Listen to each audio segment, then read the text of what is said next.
Vacation plans, long commute, weekend at the cabin. Wherever you end up this summer, the Connector Idaho Daily News helps keep you connected to Idaho, even while you're away. Get the top local stories every weekday morning in just a few minutes. That's the Connector Idaho Daily News. Listen on your podcast app.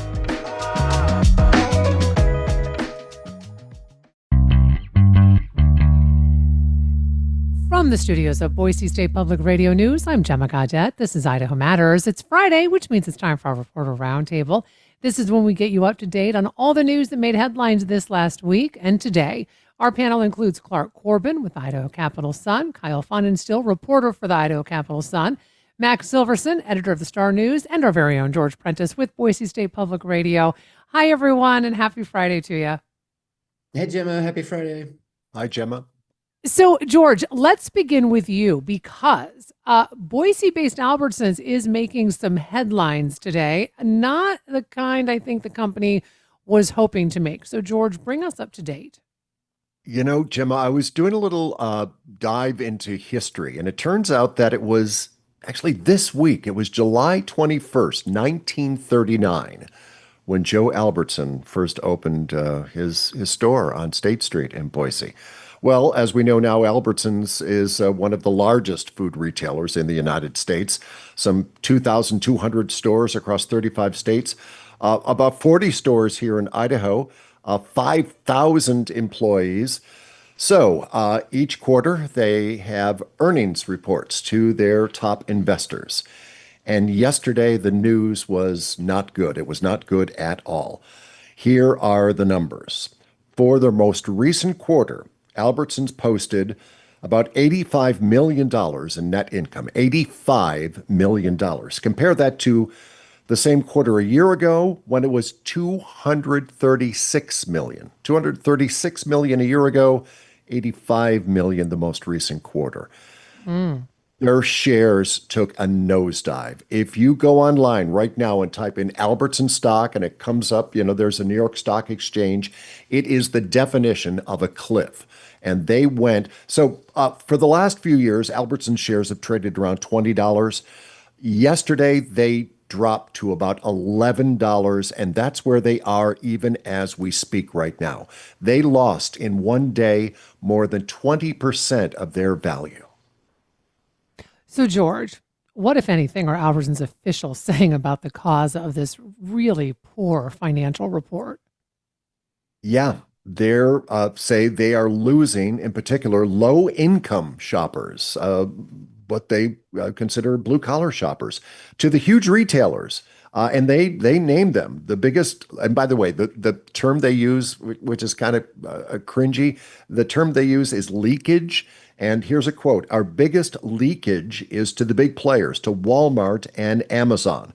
And no surprise to anyone, Amazon and Walmart, they compete aggressively on price, and that's where Albertsons is losing. They didn't do too bad on pharmaceuticals sales in their pharmacies and online sales, but their bread and butter literally are the in-person shoppers. So, for instance, for those of us who walk through Albertsons, you're thinking, wow, the place is doing really well. For instance, the Albertsons on Broadway in Boise. They have something like 1.7 million shoppers go through their doors every year, but their baskets are shrinking. The in-person shoppers are buying less, and as a result, their net income went way down. And George, so if the big drop in revenue wasn't a big enough story for Albertsons, there's also some big news that came out of yesterday's report to investors, correct? So can you talk to us about that? Yeah, I don't know if it was good news, but it was certainly big news. Well, during the meeting, as if that, the numbers weren't big enough, Sharon McCollum announced that she would retire as Albertsons president effective later this year. Now, Sharon McCollum only joined Albertsons 2021. She really hasn't been there that long. So she has served as the chief financial officer and most recently as the president. She said that she would remain in her role until a successor is named. But Albertsons is making news across the country on financial publications, front pages. And as we speak, their shares are still way down. All right. Well, appreciate that update, George. So, Clark, Idaho voters won't just be choosing our next governor come November. Voters are also going to be deciding whether to restore abortion rights. This is through a statewide ballot initiative. And the candidates for governor, well, they are already staking out different positions on this.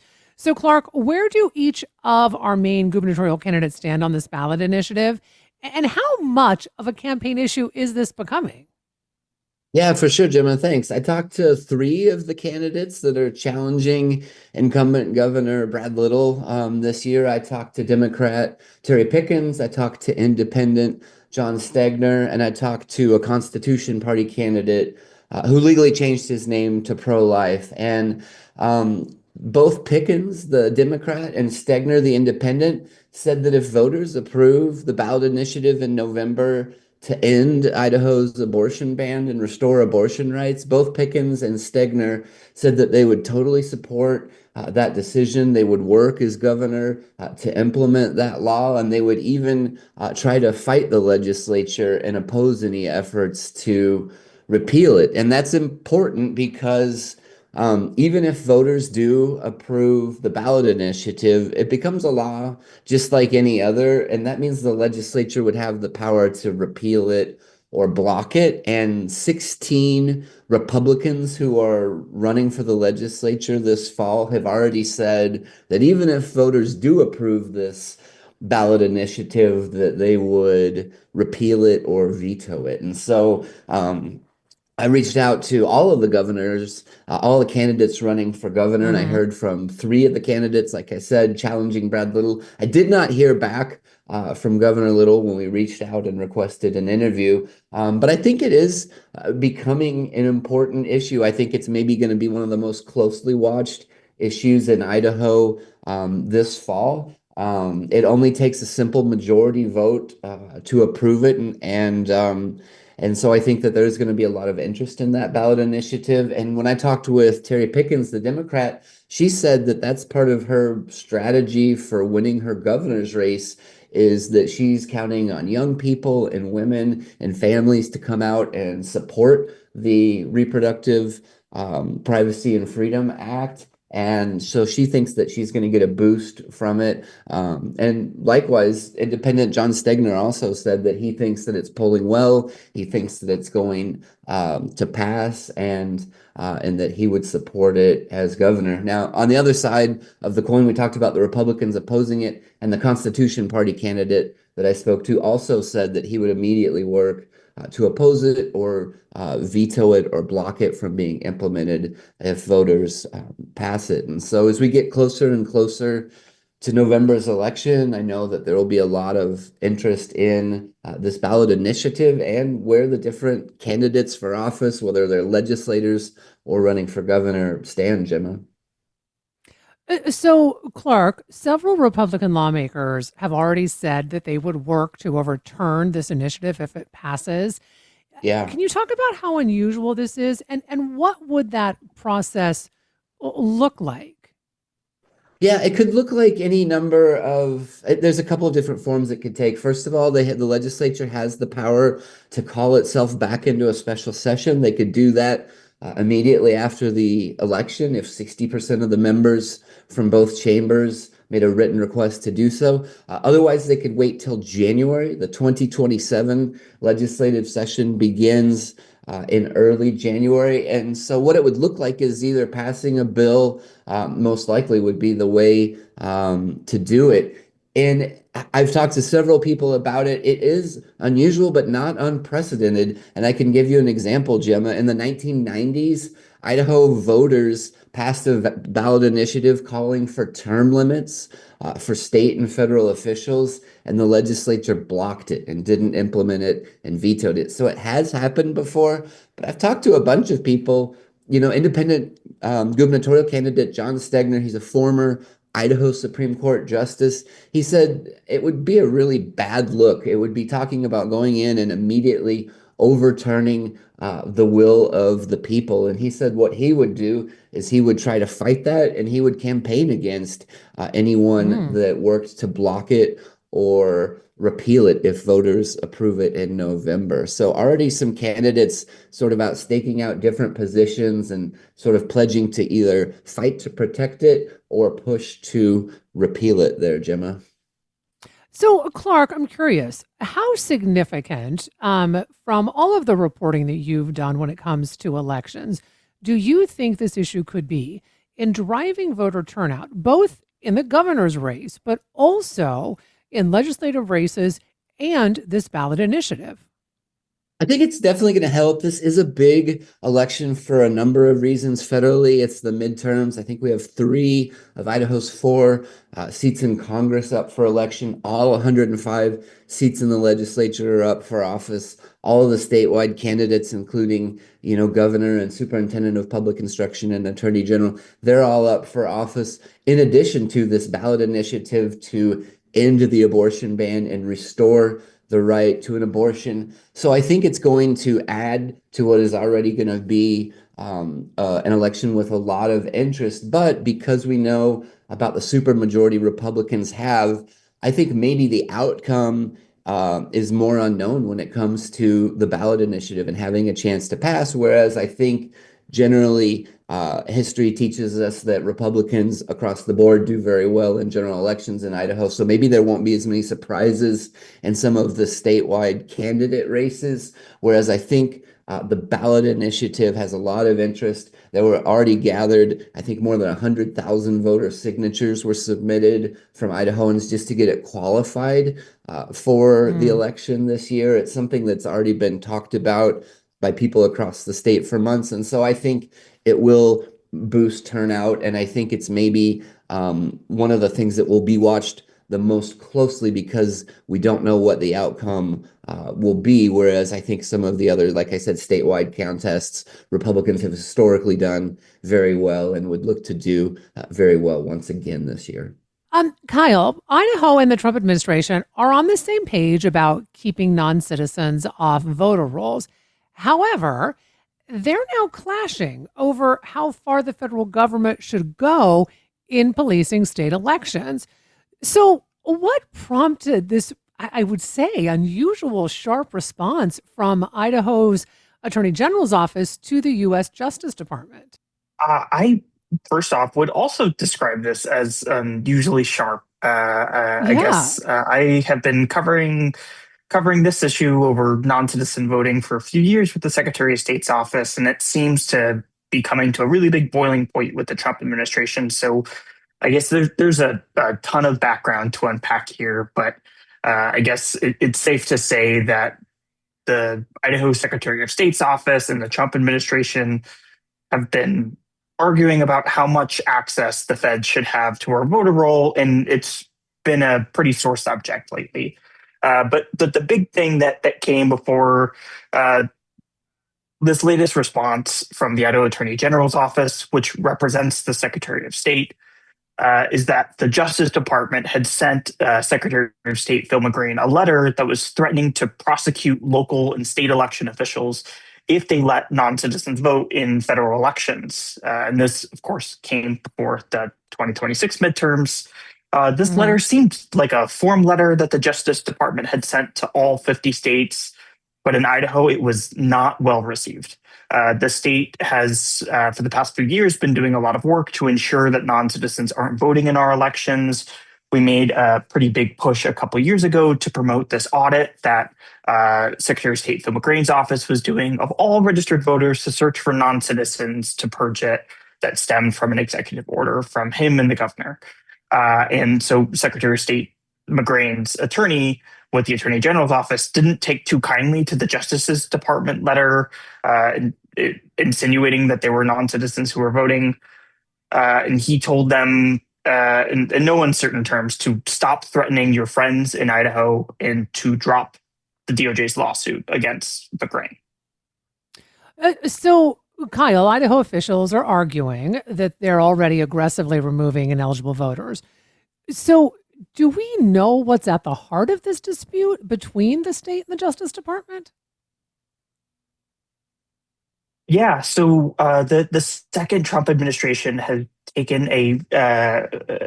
has really tried to push to eradicate non-citizen voting through a number of different initiatives. And I guess the thing that's relevant here is last year the Justice Department reached out to a bunch of states and asked them, "Hey, send us your voter registration lists. We want the full lists. It's got partial social security numbers, driver's licenses." Some states complied.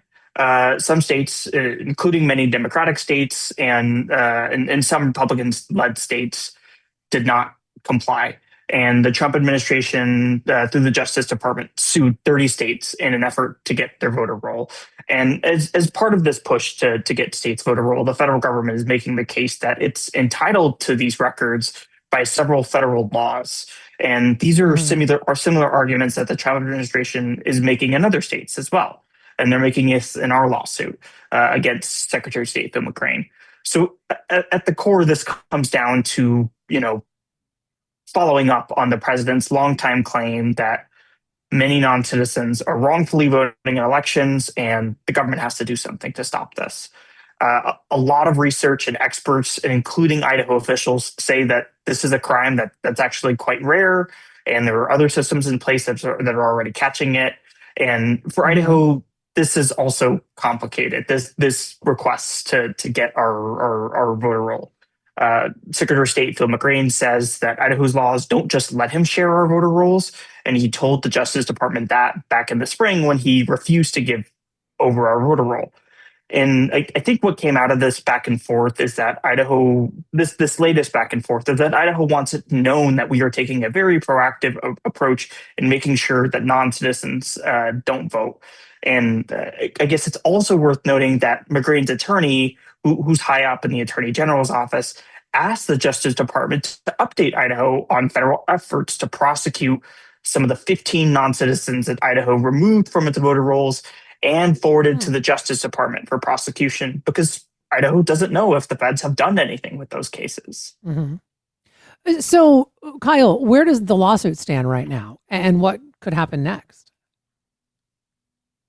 Right now, it's on hold, but the odds don't look too great for the Justice Department. They've been losing similar lawsuits it filed in other states.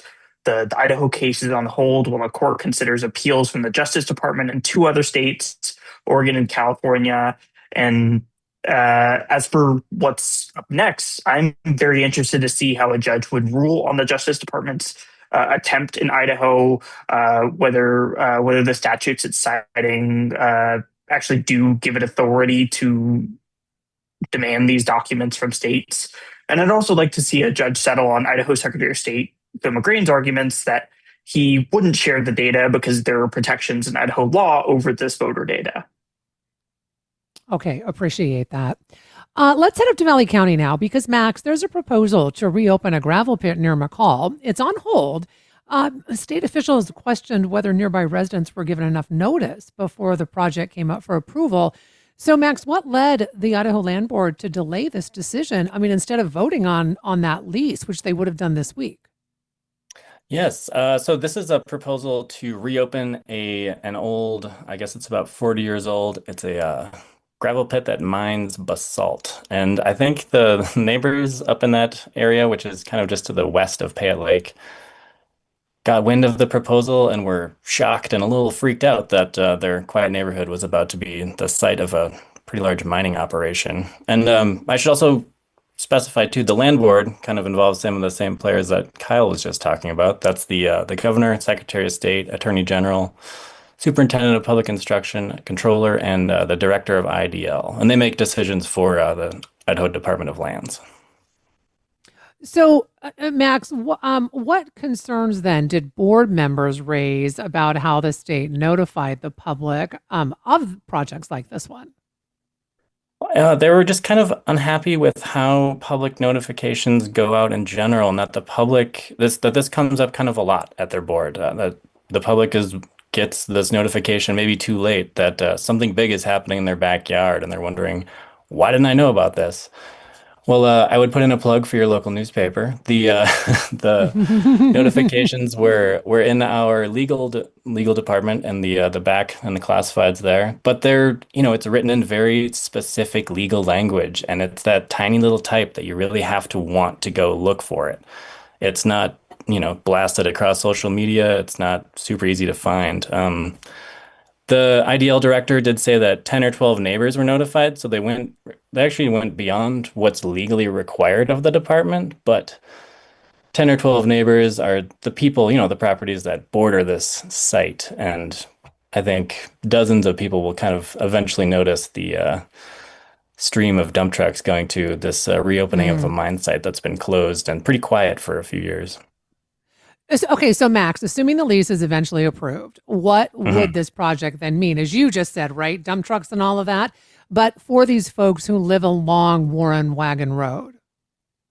It's hard to say because it's been, when you think about this area, it's off of what's called Green Gate Road. It's a major recreation site in Valley County. It's pretty quiet. It's really nice. There's a company that operates horse tours up there. It has been just a quiet area, and this company paid $400,000 for this lease. So I have to assume, paying that much money, they're going to extract a significant amount of material from the site. It could mean quite a bit of commercial traffic up there. Oh, okay. Well, appreciate that update. George, it was, I believe, a week ago right here on the roundtable when you first told us about the vote for the United Methodist Conference to not be held in Idaho. Now, you reported that there are some very interesting details of what happened just before that vote. But first off, for folks who might not be following, remind us of the United Methodist Idaho-Oregon Conference and then that vote that took place. You bet. So the theme of the annual Oregon-Idaho Conference of United Methodists, it took place for 3 days in late June at the Cathedral of the Rockies in Boise. The theme was, quote, "Love boldly, serve joyfully," but there wasn't too much joy during an often emotional debate over whether the conference should return to Idaho next year. So again, this conference includes about 145 United Methodist churches in Idaho and Oregon, and they talked about things like the budget, et cetera. But then on the final day of the conference, a reverend from a Portland area congregation stood to make a pretty unexpected motion.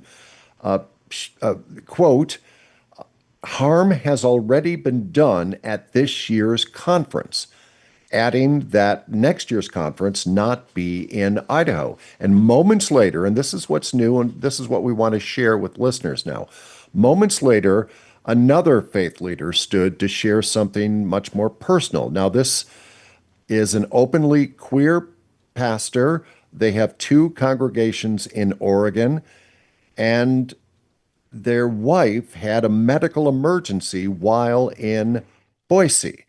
And not many people have heard this outside of that room, but we're going to share this with you now.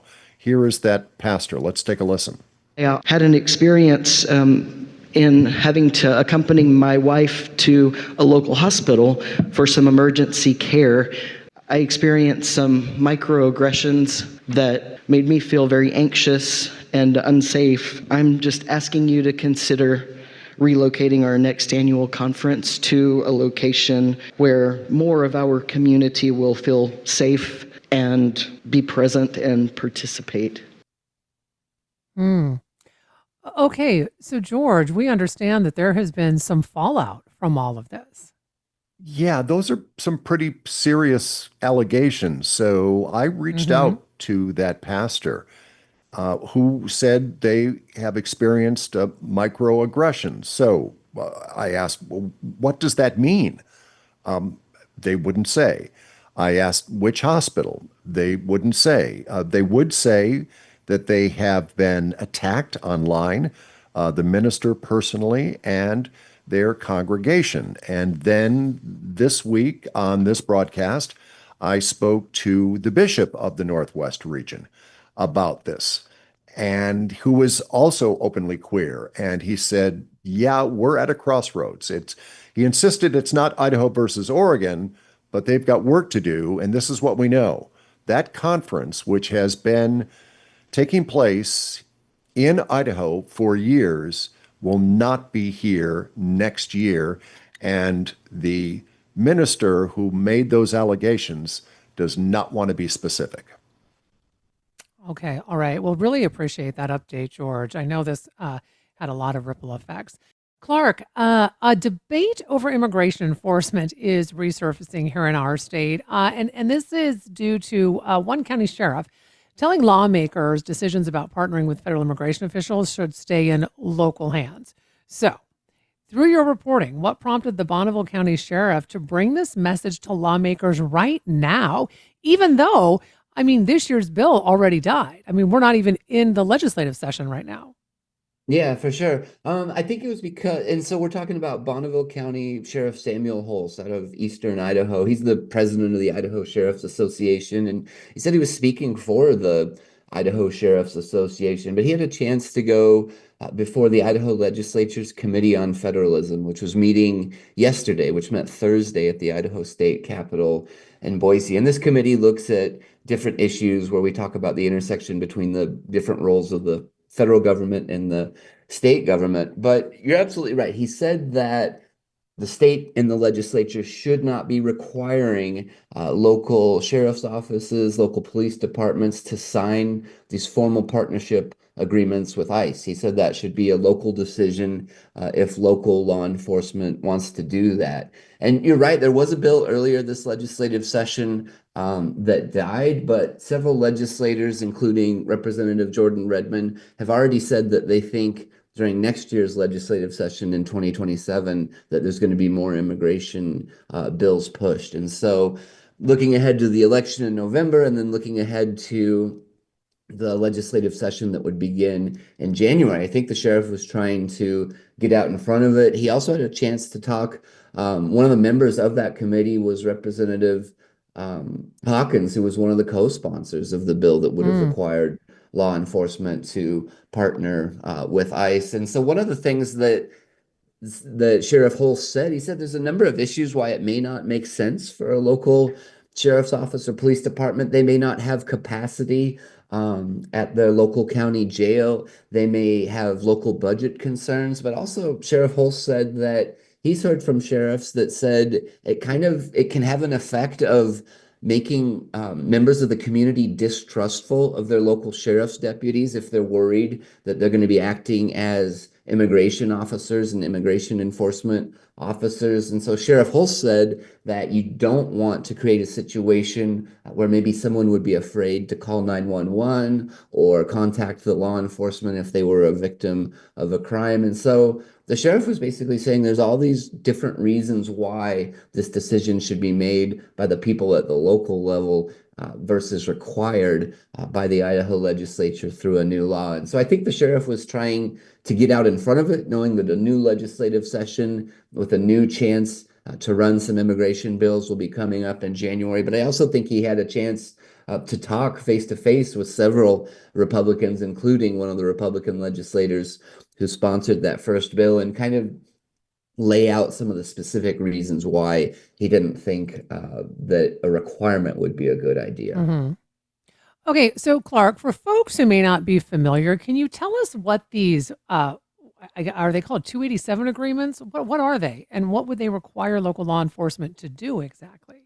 Yeah, the sheriff was talking about, I think there's 4 different partnership agreements that communities have signed on to. We've talked about this in the past. I think last year, Governor Brad Little and Idaho State Police signed a 287 G agreement, and it's formalizing partnerships between local law enforcement and U.S. Immigration and Custom Enforcement. I think each of the different programs has, different nuances, but there's a jail enforcement model. There's models where deputies share information with immigration officers. And so there's a number of different scenarios that it could look like in different forms that it could take, but it's about formalizing partnerships to work directly with local law enforcement and ICE or U.S. Immigration and Customs Enforcement. So the sheriff says that local agencies already cooperate with ICE in a number of ways, Clark. Yeah. So is there a practical difference then between, the cooperation and then signing some type of formal agreement?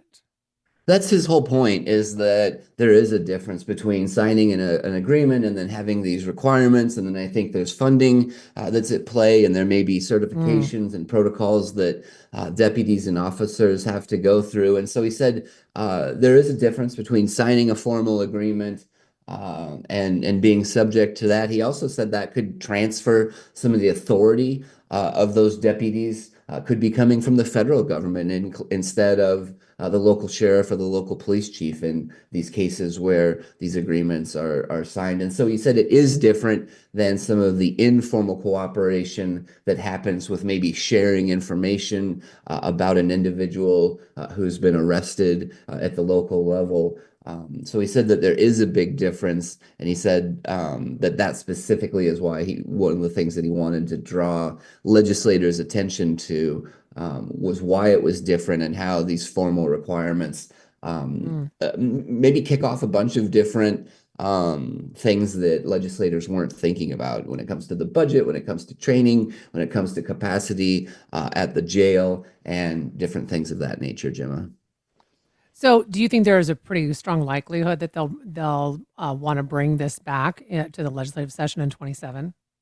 Yeah, I think that there's a high likelihood that that immigration bills like this, maybe something along the lines of some of the E-Verify bills that we saw last year. I don't know exactly what they'll look like, but I think it's highly likely that more of these immigration bills will come. And as I mentioned, Representative Jordan Redmond, a Republican legislator, has already said that he would like to push and expects more immigration laws during the next upcoming legislative session.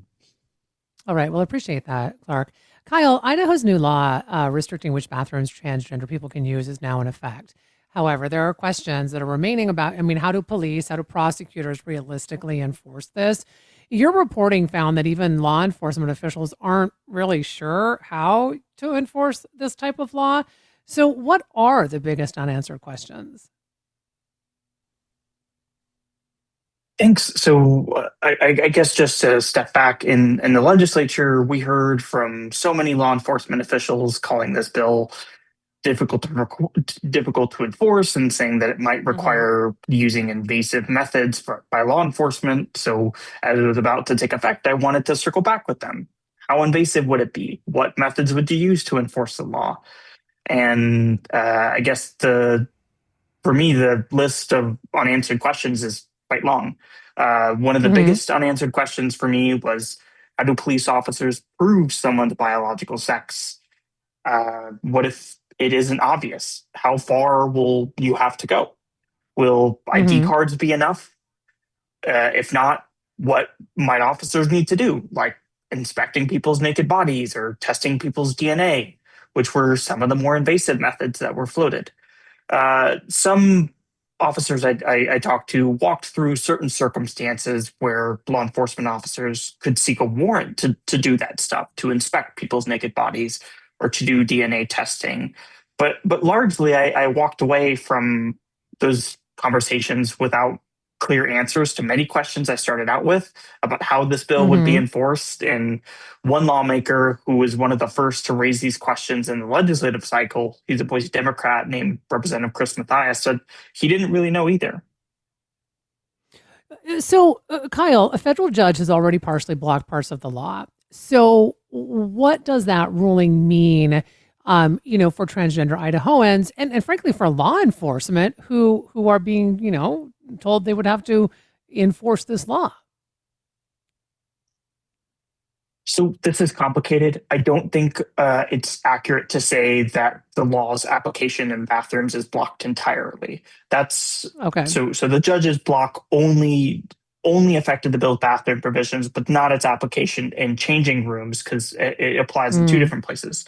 But the way the partial block works is it essentially allows transgender people only to use single-user bathrooms that align with their gender identity, or they can use a multi-stall bathroom where there's a bunch of people who can use the bathroom in there when a single-user facility isn't available on the same floor.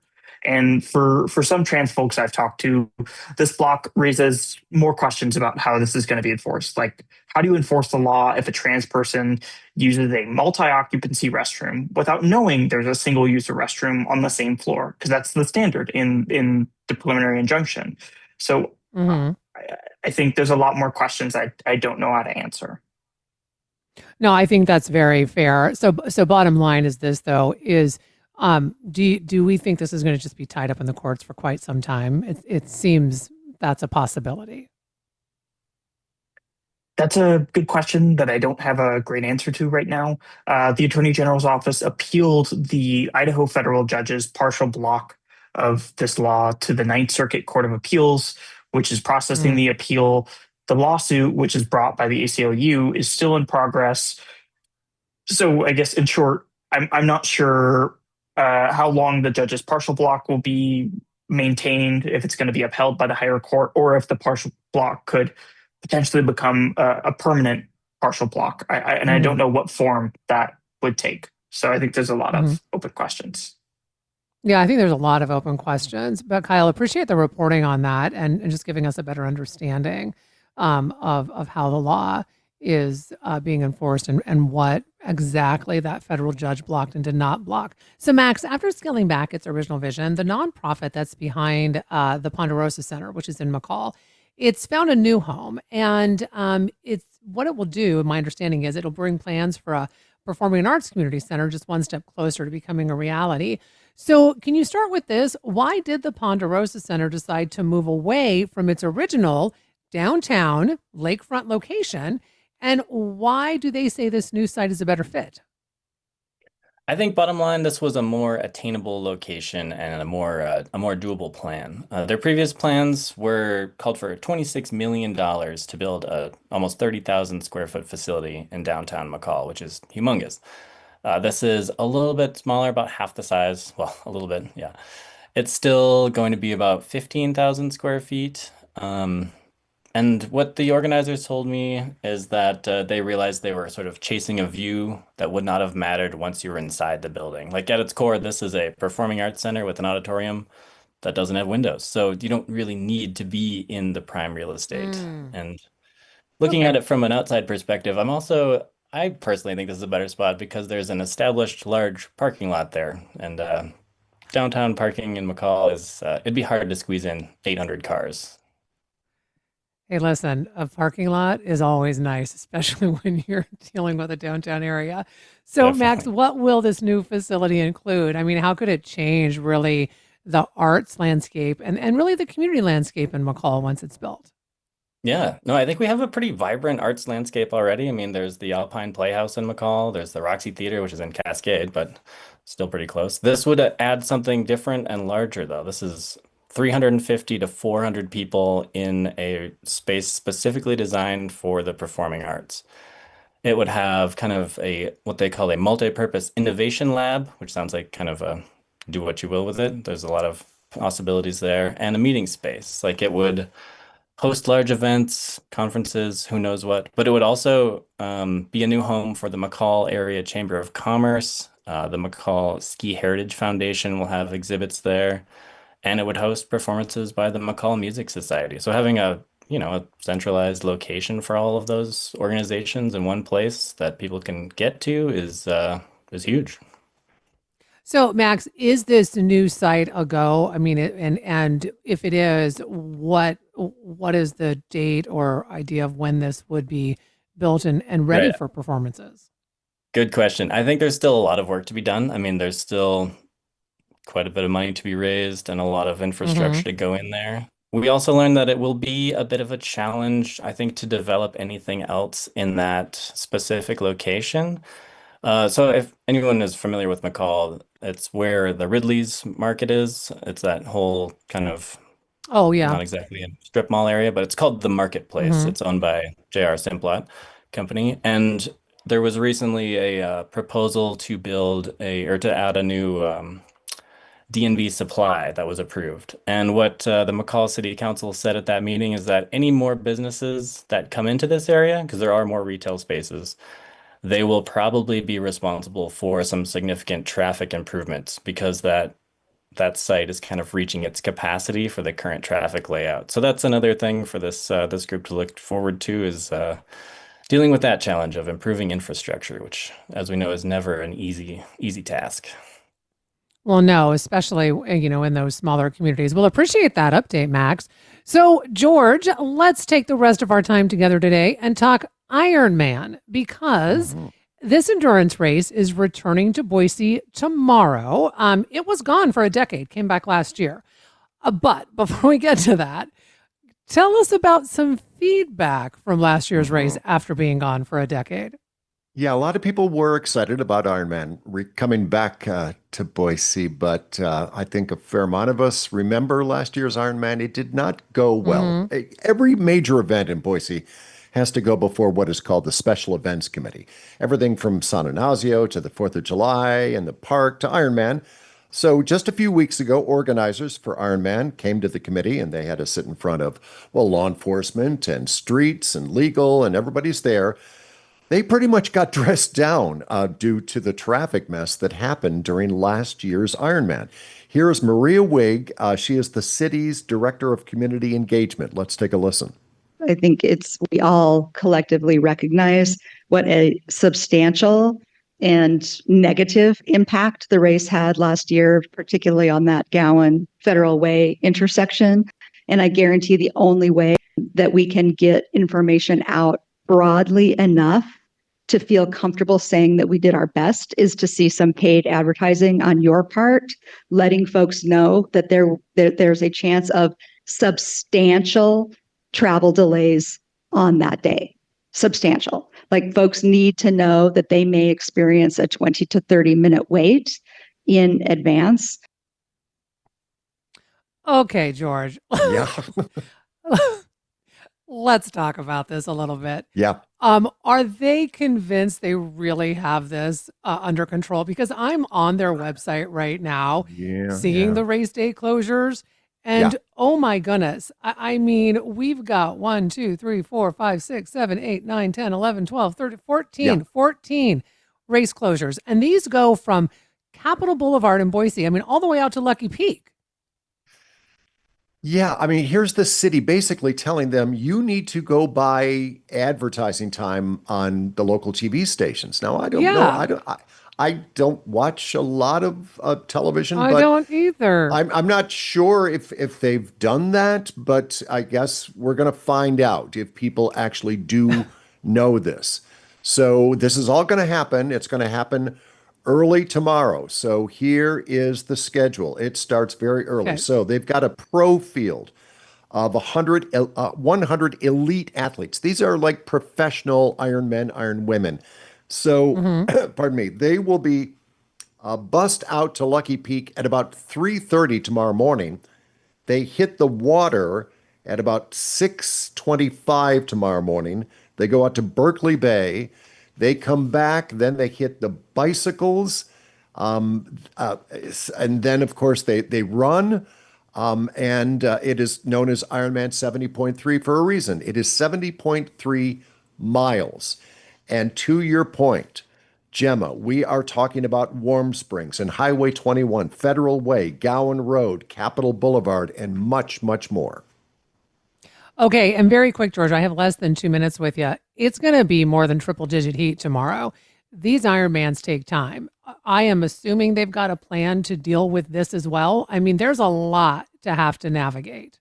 Yeah, most Ironman events have water plans. They have, in our conversation on this broadcast, they have an ice plan.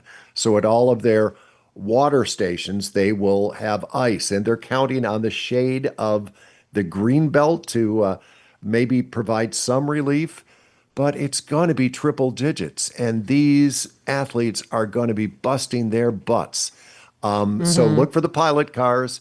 And folks, if you don't necessarily have to go to the Ironman, because chances are it'll come to you. Absolutely. Well, George, thank you for that update. I want to thank all of our great reporters, Clark Corbin with the Idaho Capital Sun, along with Kyle Fahnenstiel with Idaho Capital Sun, Max Silverson, editor of the Star News, and our very own George Prentice with Boise State Public Radio. You've been listening to the Idaho Matters podcast from Boise State Public Radio.